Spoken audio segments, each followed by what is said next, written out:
This is your Fox 47 Newsflash.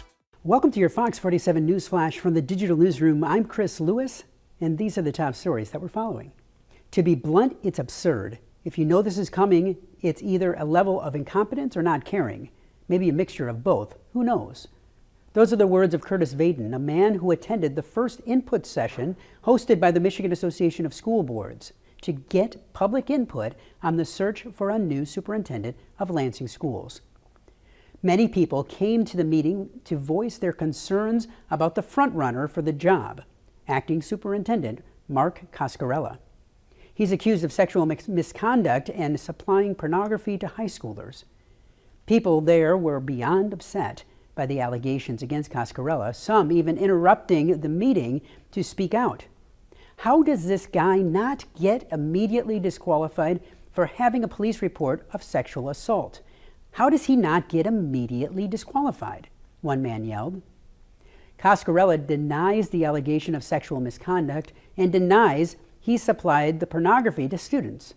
But he did admit last month in an interview with Fox 47 News that he would do things differently when it comes to the incident.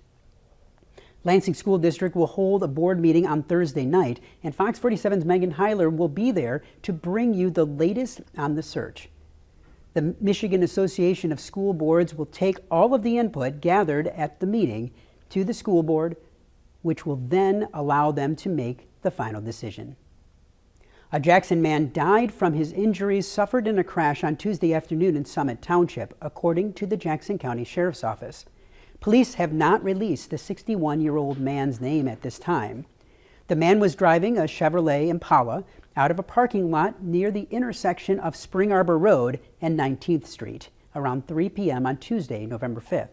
The man pulled into the path of a Dodge pickup truck heading westbound. The man died from his injuries at Henry Ford Allegiance Health on Wednesday.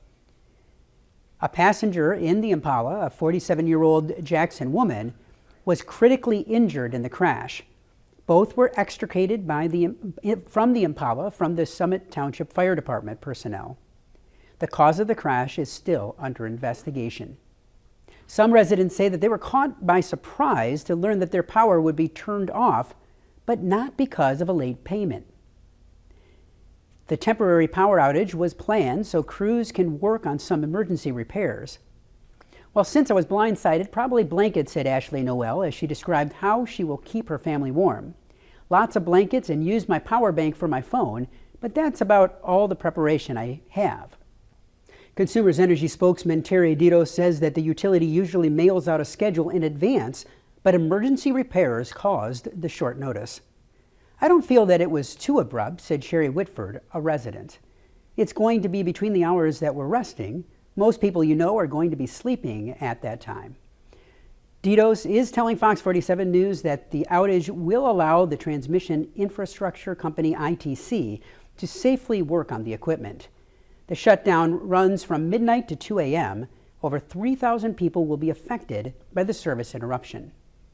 The city of Jackson is telling residents that they could be fined if they sweep leaves into the street this fall. Last month, the Jackson City Council held a special meeting and voted to scrap the bagged leaf pickup program in favor of a loose leaf collection. Council members approved spending $630,000 to buy vacuum trucks for leaf pickup.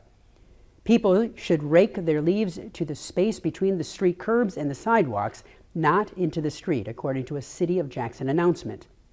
Leaves in the street can clog drains and damage pavement, the city said. Leaf collection will start in mid to late November through December, with the pickup taking place 6 days a week. Exact pickup dates will be announced at a later date. Bags of leaves won't be accepted, and leaf piles mixed with trash or yard waste won't be picked up. Learn more about all of these and all Mid-Michigan's breaking news on fox47news.com.